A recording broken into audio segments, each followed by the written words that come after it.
We've all, at some point in our lives, made this mistake. We've mistaken sounding smart for being wise. And for this, philosopher Harry Frankfurt had a warning. One of the most salient features of our culture is that there is so much bullshit.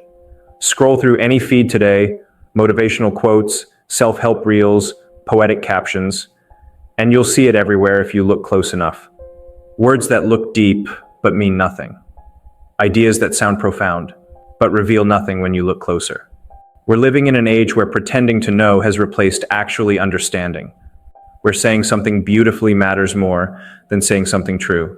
And this is nothing but pseudo-profound BS. In this video, we'll break down why this happens, how it shapes our culture, and what we can do to see through the noise. In his classic essay on bullshit, 1986, philosopher Harry Frankfurt draws a sharp line between lies, nonsense, and what he calls bullshit. A liar, he says, still cares about the truth. They deliberately twist it. But the bullshitter doesn't care whether what they say is true or false. Their only goal is to impress, to shape impressions, to sound meaningful. They do not reject the authority of truth, Frankfurt writes. They simply pay no attention to it at all. In simple terms, bullshit is speech that looks meaningful but isn't. It talks big about depth while having none. It's the kind of statement that feels profound when you first hear it, but collapses the moment you ask, what does that actually mean? Building on Frankfurt's idea, modern psychologists have studied what they call pseudo-profound bullshit, statements that appear deep but are actually hollow. These aren't random strings of words. They're carefully structured to sound wise. Take, for example, hidden meaning transforms unparalleled abstract beauty.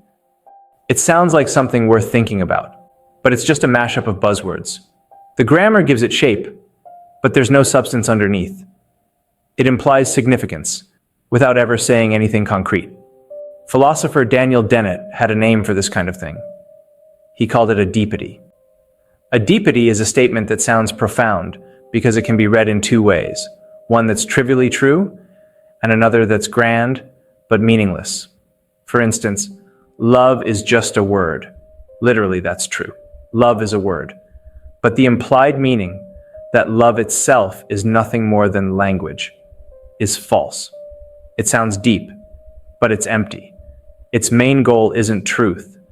It's to sound intelligent or enlightened. Because of these features, pseudo-profound bullshit often feels deep until you actually stop and think about it. But why do we fall for it? This is what I'm going to discuss now.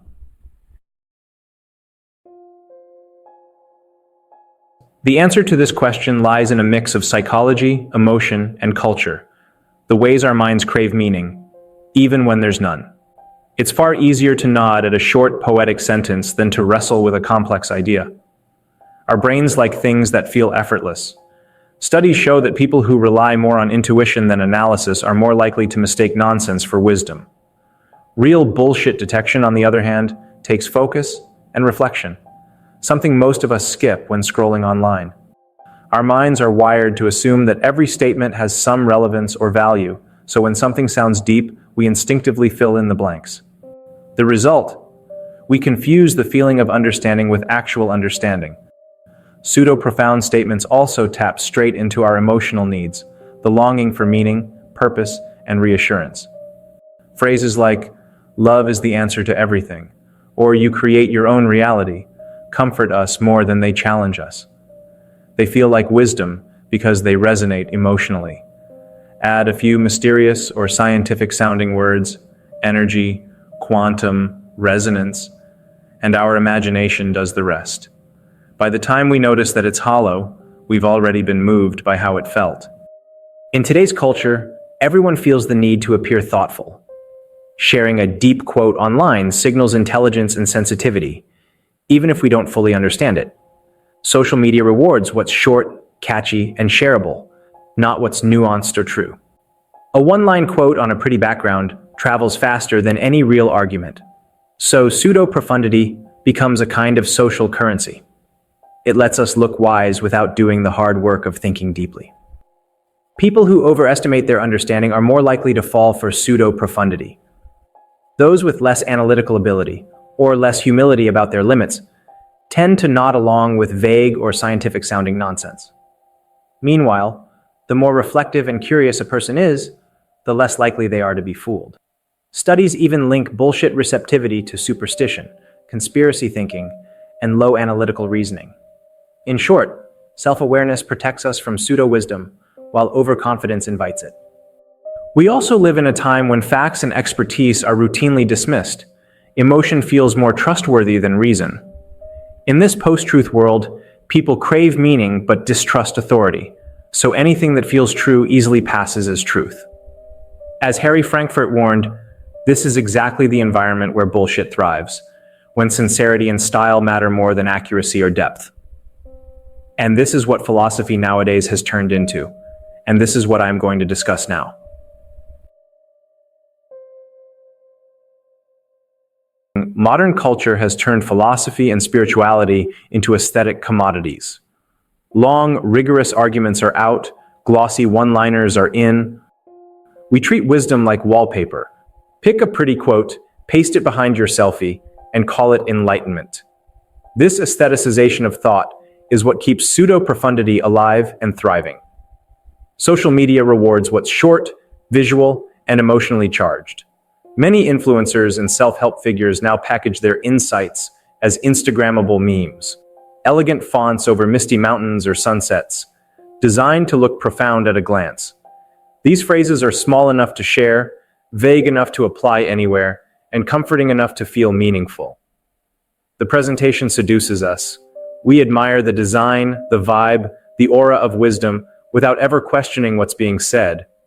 Deep philosophical concepts are constantly reduced to catchy slogans. Complex theories about consciousness turn into, "You are the universe experiencing itself." Ethical reflections on happiness become, "Happiness is a choice." The messy, difficult parts of philosophy are stripped away to create digestible, shareable lines. What's left isn't philosophy, it's aesthetic. Pseudo-philosophy thrives because it gives the illusion of depth without requiring effort. It offers emotional resonance instead of intellectual challenge, comfort instead of clarity.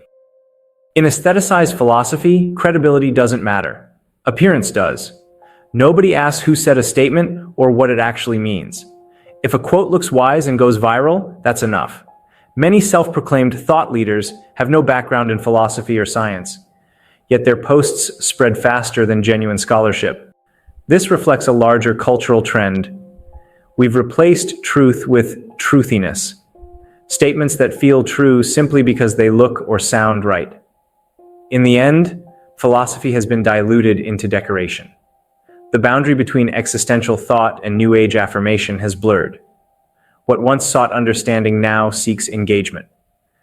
But to differentiate the real talk from the bullshit is easy, and that's what I'm going to discuss now.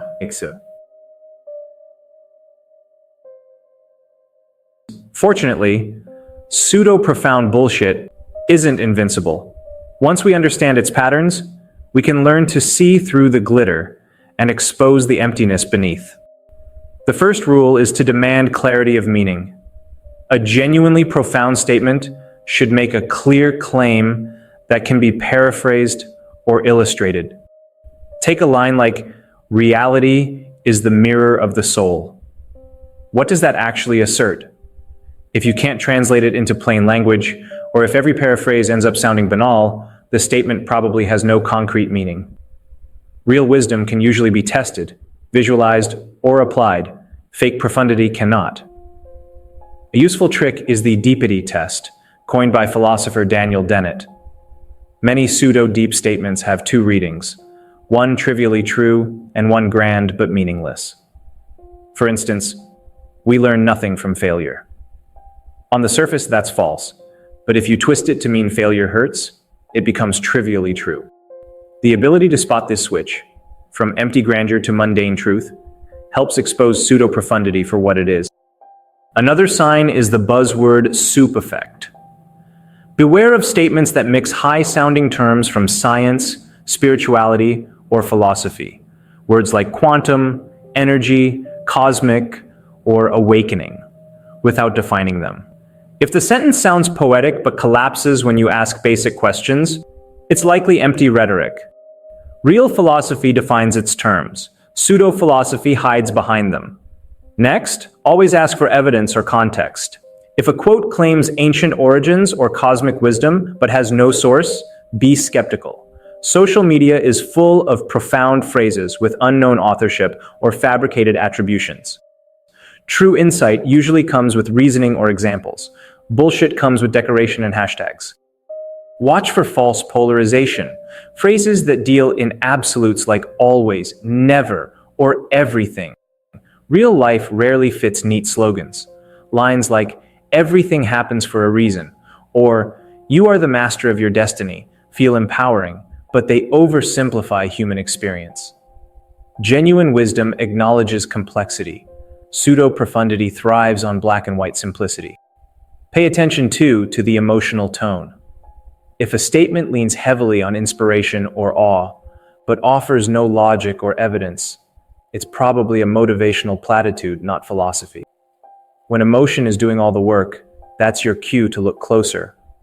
Likewise, trust your instinctive reaction, that faint sense of, wait, what? When something sounds impressive, but unclear. If you find it hard to explain or defend a statement in your own words, it's probably hollow. A simple but powerful habit is to translate everything into plain language. If the line loses its shine or collapses into cliché when simplified, it was pseudo-profound all along. True insights remain strong even when stripped of poetic phrasing. Finally, beware the halo effect. The tendency to believe something because of who said it or how beautifully it's presented. A quote looks wiser when it's over a sunset background or attributed to a famous thinker, but that aesthetic glow has nothing to do with truth.